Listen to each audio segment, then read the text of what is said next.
Primero agradeceros a la Fundación Gaveiras y a ti, Susana, pues la oportunidad de poder estar hoy acompañándoos y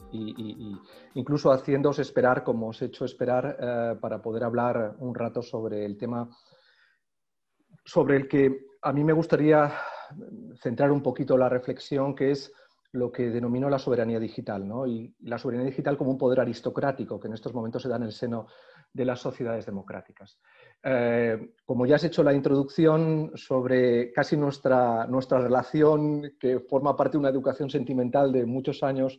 compartidos, incluso trabajando juntos en la administración, pues la verdad es que me siento muy contento de compartir este momento con vosotros y hacerlo además especialmente de tu mano. Así que millones de gracias. Sé que por ahí también está nuestro común amigo Jesús Prieto, al que los dos adoramos y al que queremos, en fin, como si fuera un padre intelectual en muchos temas. Bueno, yo voy a comenzar la reflexión y voy a tratar de ir al grano. De una manera voy a intentar hacerlo lo más concisa posible. En primer lugar, decía Carl Schmitt, el teórico del autoritarismo político del siglo XX, que proyecta sus sombras y no podríamos entender la realidad contemporánea y la realidad política actual en estos momentos sin él. Decía Carl Schmitt que soberano es aquel que decide en los momentos de excepción. Eso lo plantea en una reflexión teórica contenida en una obra que se titula El concepto de lo político. Y esta idea de que el soberano es quien decide en los momentos de excepción es una tesis que se ha puesto en evidencia particularmente en un momento que ha hecho emerger la debilidad estructural sobre la que se sostiene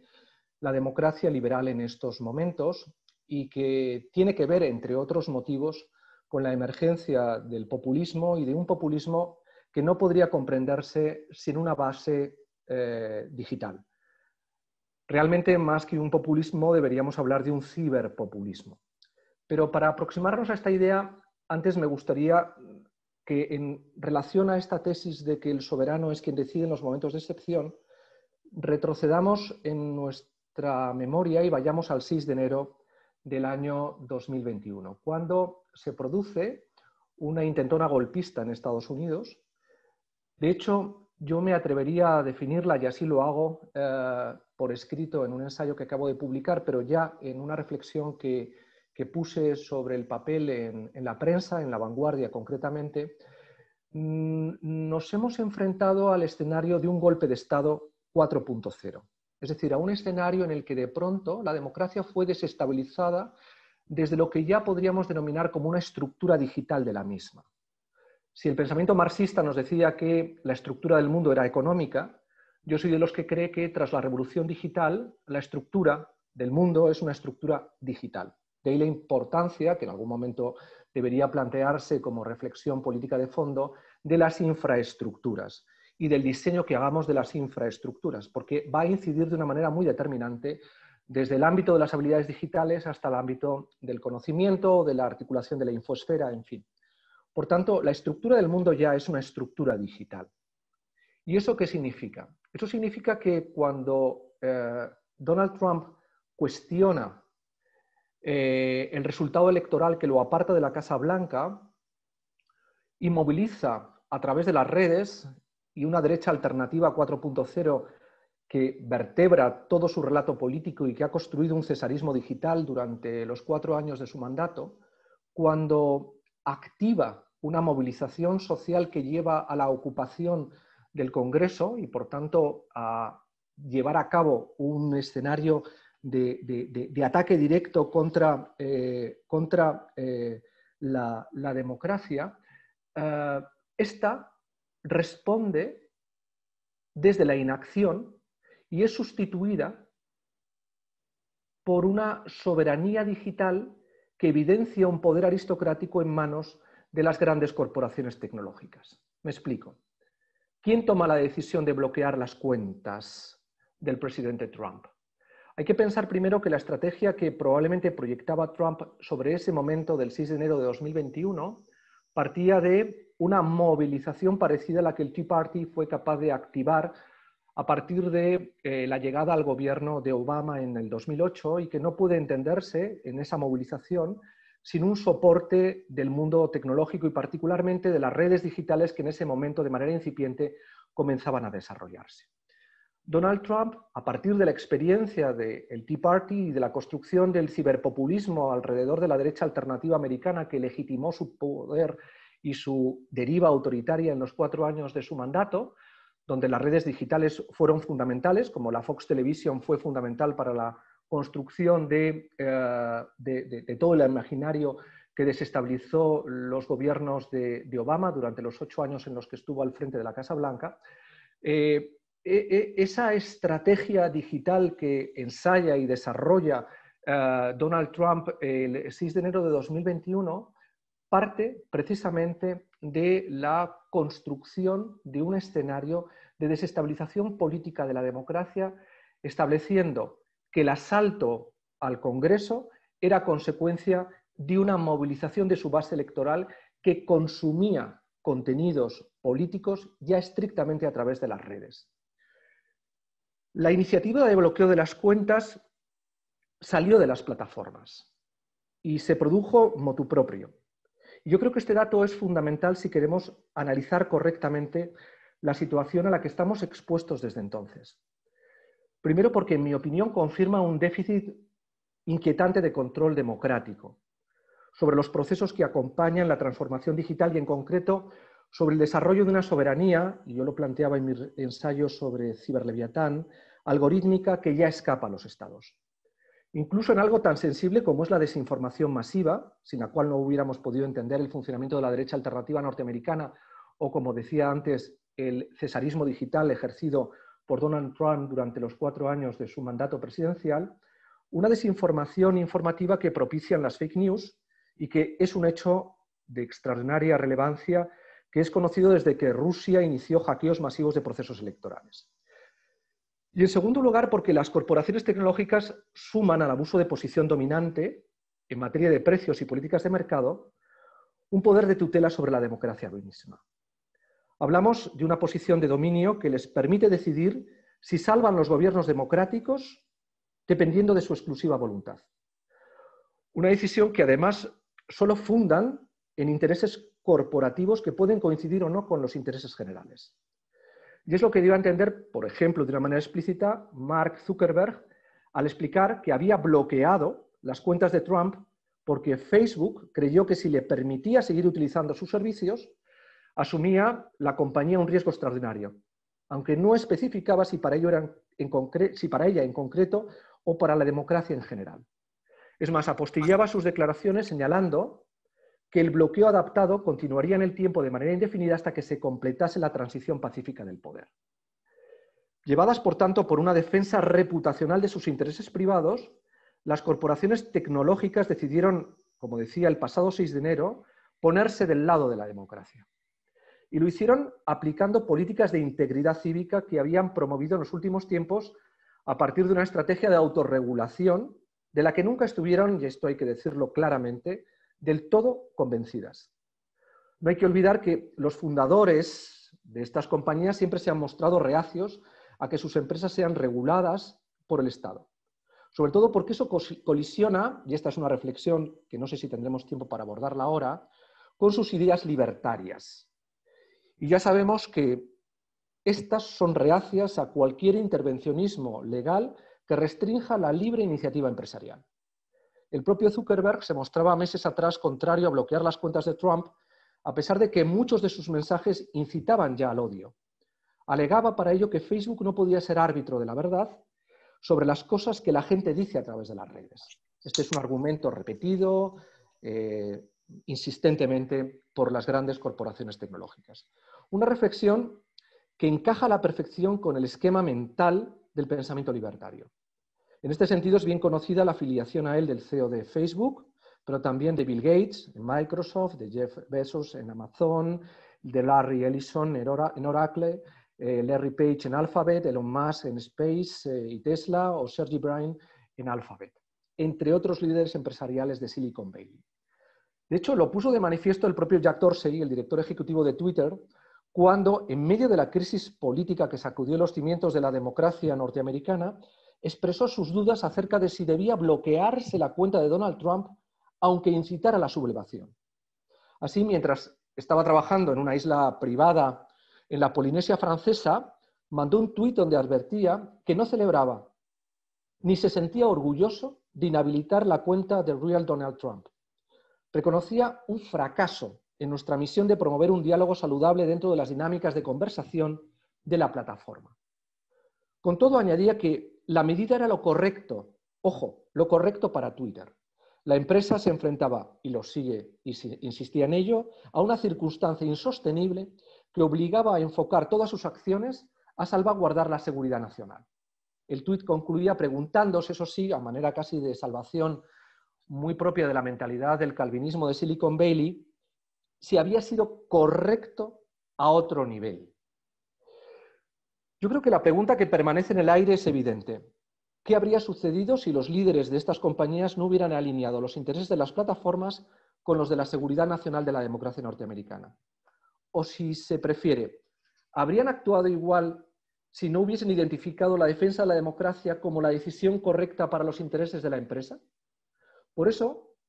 la supervivencia de la democracia liberal, que esté dependiendo de una decisión que esté fuera de las instituciones del gobierno, supone aceptar que no es plenamente soberana.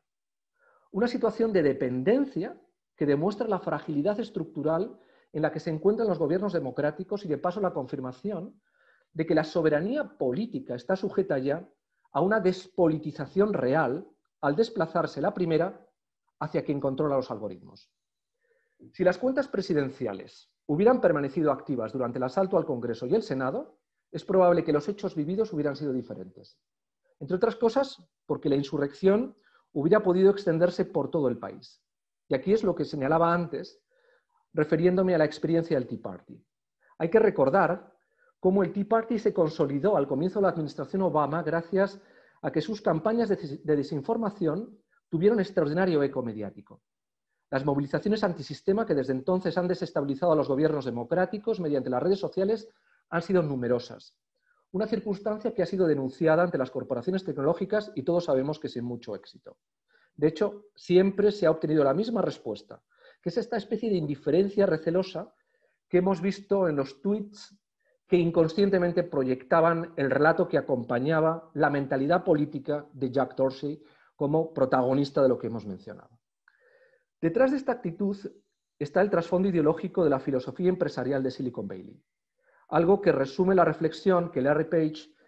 reconocía cuando expresaba su amargura por no hacer las cosas que son todavía ilegales, pero que la tecnología le permitiría hacer si se liberara de la tutela del Estado que las prohíbe. Esto está tomado literalmente de una reflexión que en forma de declaraciones hizo a un periódico norteamericano. Aquí reside, yo creo, que el fundamento del utopismo tecnolibertario que está detrás de la tensión política que sufre la democracia y que explica las pulsiones de un neoliberalismo que ha adquirido una factura autoritaria tras la personificación que ese relato ha tenido en la derecha alternativa que ha respaldado a Donald Trump y que se extiende como una internacional reaccionaria por todas las democracias liberales, en Europa, en América del Norte y en todo el ámbito de lo que consideramos todavía como Occidente. Y esta mentalidad neoliberal que tiene tintes nihilistas y que en el ámbito de las opiniones que circulan por la red llevan a Twitter o Facebook a rechazar restricciones de libertad de expresión, aunque eso signifique amparar la mentira y los bulos, supone que hay un rechazo que va de la mano de una fe casi religiosa en creer todavía que Internet debe garantizar un tráfico tan libre y espontáneo de datos y contenidos como si fuese un mercado que se rigiera únicamente bajo el principio del laissez-faire, laissez-passer, y que sería administrado por una especie de superhombres que actuarían guiados por una especie de máxima nietzscheana digital de que lo que no les mata físicamente les hace más fuertes virtualmente. Y yo creo que bajo estas coordenadas libertarias tan estrictas, bajo este perímetro neoliberal tan poderoso, no es extraño que las corporaciones tecnológicas sigan rechazando una legislación que limite su discrecionalidad acerca de los contenidos que ofrecen. Aunque incurran en contradicciones, porque luego son tremendamente reacios a permitir que se muestre la imagen de un pezón y justifiquen que se pueda censurar, incluso si tiene una lógica artística. Mientras que amparar la difusión de bulos que fanatizan potencialmente a quienes los importan y paquetizan en un consumo mórbido donde hay un tráfico de datos que está contribuyendo a la cuenta de resultados comercializada de esos datos que llevan a cabo estas corporaciones tecnológicas, debe respetarse bajo la cobertura de la libertad de expresión. Yo creo que al final los grandes gigantes tecnológicos señalan que, y esta es una tesis muy neoliberal, que el balance financiero de la empresa es quien da o quita razones sobre la oportunidad de las decisiones que fija la orientación estratégica de los negocios. Algo que ya se escuchó como argumento político en el año 87 cuando se modificó el principio de libertad informativa para dar cabida editorial a las mentiras y la propaganda en la prensa escrita en Estados Unidos. Y entonces, como ahora, los números están cargando de razones a quienes defienden estas tesis neoliberales. O sea, las corporaciones tecnológicas durante la pandemia han incrementado sus beneficios netos de forma desorbitada. Apple un 85,3%, Amazon un 79,8%, Microsoft un 43,6%, Facebook un 34,9% y Alphabet un 31,2%. Este empoderamiento empresarial, basado en la cuenta de resultados, hace que sus titulares vean sus negocios dentro de un ámbito normativo que solo debe responder a las leyes de mercado. De ahí que no sea extraño que Silicon Valley, como plantean Darren Halpin y Anthony Nowens, encarne un poderoso reducto neoliberal que defiende sin fisuras una concepción de la política que, como sucedía con los librecambistas del siglo XIX, desprecia la regulación legal al considerarla contraria a sus intereses empresariales. Desde sus infranqueables muros, sus portavoces no dejan de invocar una y otra vez su derecho a disfrutar de una libertad absoluta para imponernos a los demás un diseño civilizatorio, y esto merecería una reflexión muy de fondo, basado en una especie de Smart City planetaria que nos libere de la difícil tarea de elegir por nosotros mismos qué hacer con nuestras vidas. Aquí es donde las conexiones entre algo que me gustaría comentar, no sé si podrá ser ahora o después, la ilustración oscura de Dark Enlightenment y el tecnoutopismo evidencian una sintonía inquietante, porque el espíritu empresarial de Silicon Valley no oculta que quiere organizar el mundo de acuerdo con sus intereses. Esto ya sabemos que quiere hacerlo Shenzhen, pero para eso ya tiene detrás el respaldo de la autocracia confuciano-comunista china. Pero que lo haga una democracia liberal como es Estados Unidos y que lo tolere en su ámbito es lo que nos debería preocupar, sobre todo por la exportabilidad del modelo y del diseño que contiene, ¿no? Aquí me parece que es importante destacar esta corriente tecnoutopista que busca alianzas y apoyos entre quienes piensan que los gobiernos democráticos son castas extractivas que impiden a los revolucionarios digitales seguir cambiando el mundo. El objetivo es siempre el mismo: convencernos de que hay que evitar la promulgación de leyes que impidan la libertad absoluta que debe rodear la acción humana para que dé lo mejor de ella misma, sobre todo en el ámbito de la innovación y el cambio tecnológico. Por eso las corporaciones estadounidenses insisten en defender que los modelos que desarrollan la economía de plataformas no pueden ser obstaculizados si se quiere maximizar eficientemente sus resultados. Lo preocupante de esta repetitiva obsesión por no ser regulados es que convierten la infosfera en un ámbito independiente del poder estatal que recuerda una jungla donde el hombre es un lobo para el hombre, como diría Hobbes. Una situación que confiere a las corporaciones un poder decisivo no reglado. Hablamos, en mi opinión, de un insólito poder aristocrático que, por ejemplo, privatiza la seguridad de la democracia liberal frente al riesgo de una nueva insurrección digital. No en balde pone al pueblo, pone la seguridad democrática en manos de unos pocos que arrebatan al pueblo la capacidad para que ejerza directamente su derecho a defender la soberanía política de la que es su titular legítimo. Una circunstancia que es extraordinariamente anómala y que normaliza un poder digital independiente que permanece alineado con la democracia por la decisión particular de un puñado de ejecutivos que piensan que es lo apropiado para los intereses corporativos de sus empresas. Y las preguntas son claras. ¿Mantendrán esta actitud en el futuro y someterán ese poder de decisión a un control democrático legalizado? ¿Acaso cree Facebook o Twitter que la defensa de la democracia debe quedar en manos de empresas como ellas y no de leyes que les obliguen a hacer lo que finalmente han hecho por decisión suya? Pero más importante aún, ¿es bueno para la salud de la democracia liberal permitir que las corporaciones tecnológicas desempeñen la función de protectores de facto de la democracia? Yo creo que todas estas preguntas permanecen sin respuesta y van a permanecer sin respuesta durante mucho tiempo. Y esta circunstancia demuestra que la amenaza de involución que pesa sobre la democracia liberal permanece. Al menos mientras convivamos con una soberanía digital que tutela la soberanía democrática como si fuese una especie de commander-in-chief tecnológico.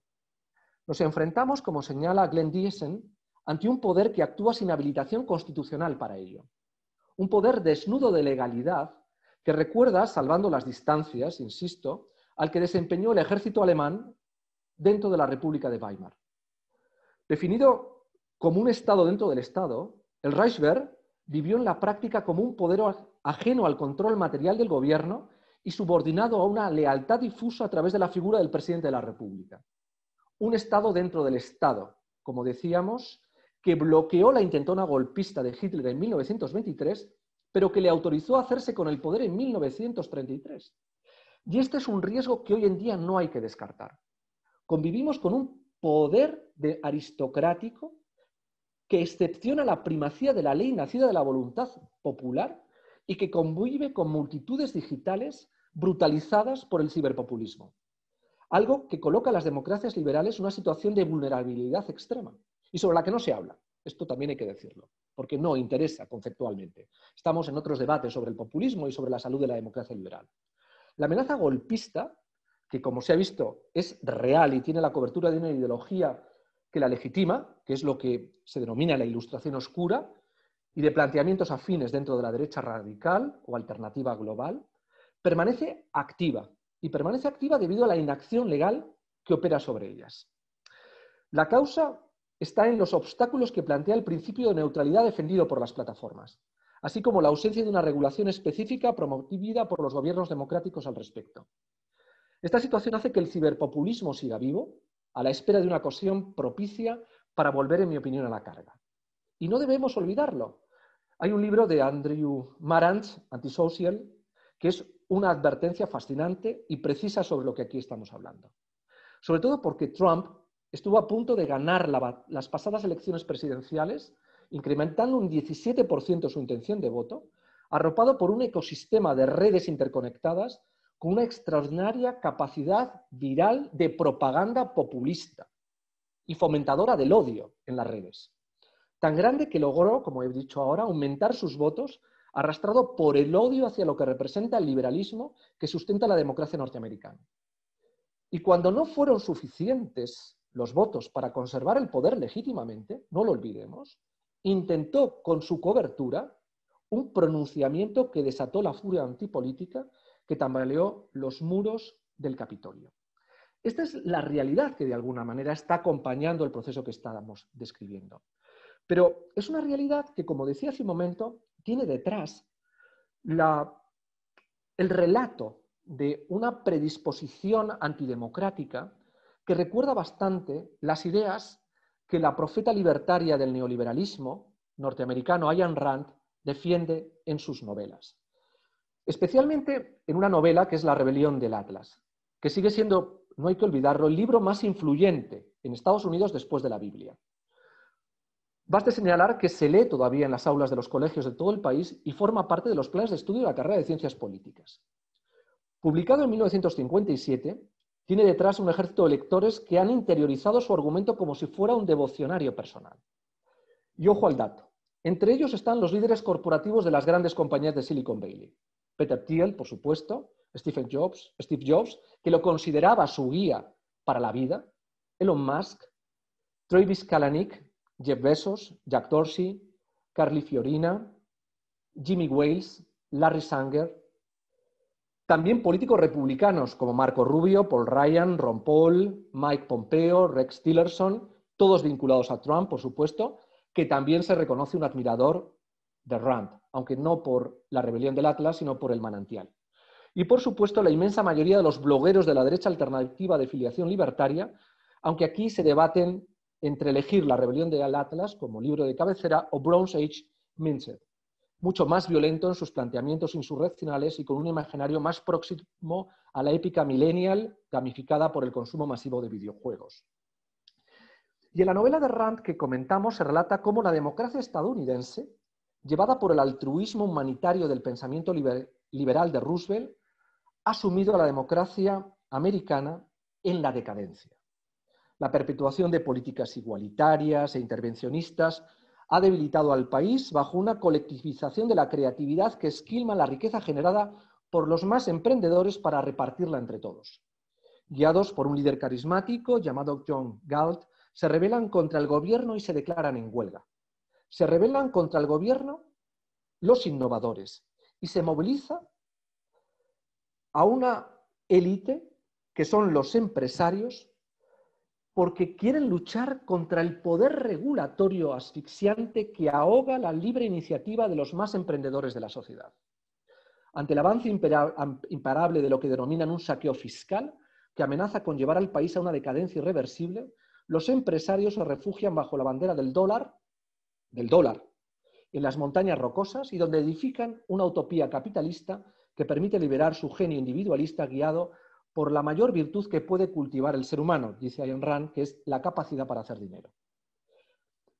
Tan influyente fue el libro que el Rockefeller Center de Nueva York levantó a sus pies la imagen del mítico Atlas cargando sobre sus espaldas el peso del mundo. La novela señala que el soporte de la civilización es el hombre racional que encarna la figura titánica del empresario. Este, guiado por una ética individualista inspirada en la virtud del egoísmo, asume que debe movilizar los recursos del mundo y emplear el trabajo de otros para desarrollar la idea o materializar la determinación que están detrás de la fundación de un negocio. Por este motivo, no hay que olvidar que Alan Greenspan, fue el presidente de la Reserva Federal desde Ronald Reagan a George Bush, no dudaba en considerar esta novela como el texto más influyente en su vida. Y decía que sus ideas actuaron como la energía intelectual sobre la que se asentó su pensamiento neoliberal. El evangelio libertario de Rand sigue activo y con una gran capacidad de convocatoria entre el neoliberalismo autoritario que alimenta y lidera la derecha alternativa norteamericana.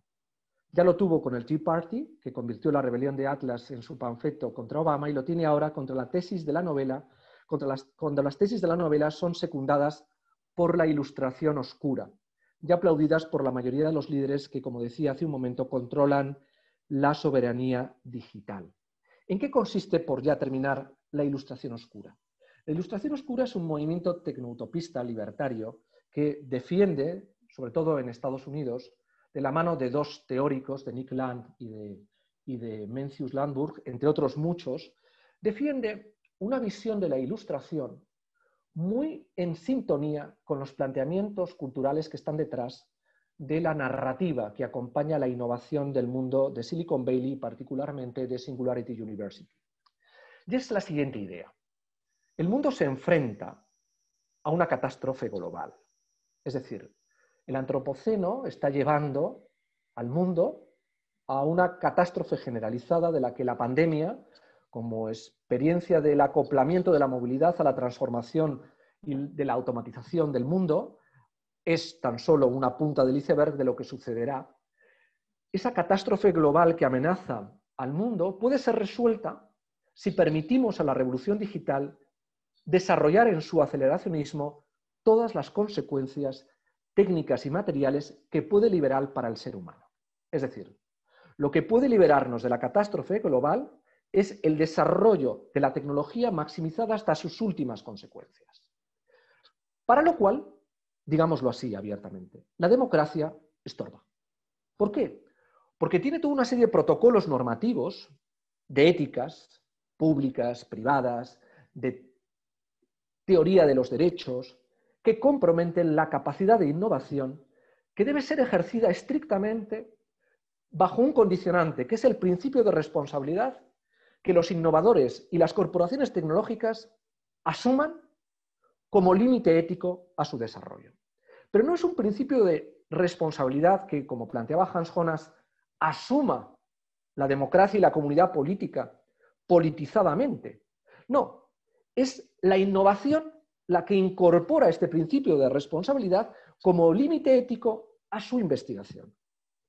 Esa idea, que está detrás del planteamiento de Silicon Valley, particularmente de Singularity University, de todas las corrientes del transhumanismo, que cada vez se hacen más explícitas en los discursos que acompañan al mundo californiano de Silicon Valley de innovación vinculado al diseño de una parte muy importante de las startups, que entre otras, sobre todo en Estados Unidos, están financiadas por Peter Thiel, que es uno de los principales promotores de esta reflexión que aquí estamos planteando, o del nieto de Milton Friedman, con su reflexión sobre la construcción de utopías marinas que permitan, saliendo de la autonomía de gobierno de los estados, construir gobiernos en los que la democracia no exista, sino que, siguiendo a los planteamientos de la Ilustración oscura, hagamos un poco lo que hizo la Ilustración de la mano del despotismo ilustrado. Es decir, ¿para qué vamos a construir una democracia politizada en términos liberales, de derechos, si podemos conseguir el relato de progreso de la Ilustración confiriendo el poder a un rey ilustrado? En el caso que defiende la Ilustración oscura es a un CEO de una gran corporación tecnológica. ¿Por qué? Porque detrás de llevar la revolución digital hasta las últimas consecuencias, se producirá una mutación virtuosa de la realidad. Es la misma reflexión, y no me voy a entretener ahora, que estaba detrás del pensamiento de la revolución industrial, ¿de acuerdo? Y de la aplicación de los principios positivistas de Saint-Simon que influyen en toda la dinámica teórica del pensamiento librecambista y de la Escuela de Manchester. Esta reflexión está detrás de la idea de que la democracia estorba. Estorba si asumimos que la tecnología es la herramienta que permitirá al ser humano liberarse de las contradicciones culturales, económicas, sociales, migratorias, demográficas, ecológicas, a las que le está exponiendo